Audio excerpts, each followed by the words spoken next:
Welcome to global channel Jayanthi Amirisetti tip and cooking ఛానల్కి స్వాగతం. ఈ టిప్ నచ్చితే లైక్ చేయండి, షేర్ చేయండి, సబ్స్క్రైబర్ చేయండి. మొదట చూసేవాళ్ళు ఈ ఛానల్ సబ్స్క్రైబర్ చేసుకోండి, బెల్ ఐకాన్ నొక్కండి. నేను పెట్టే ప్రతి ఒక్కటి మీకు ముందుగా వస్తాయి. ఇది వాడమల్లి అంటారు, ఇంగ్లీష్లో దీనిని బ్యాచిలర్ ఆఫ్ బటన్ అంటారు.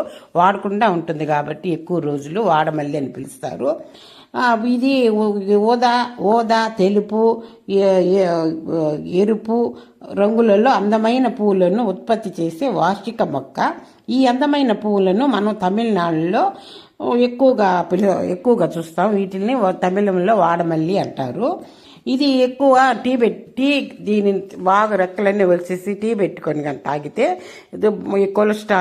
కొలెస్ట్రాల్ బీపీ అవన్నీ తగ్గిపోతాయట. అందుకని తమిళనాడులో ఎక్కువగా ఈ టీ ఎక్కువగా తాగుతారు. చాలా బాగుంటాయంట, ఇవి ఆరోగ్యానికి మంచిదంట.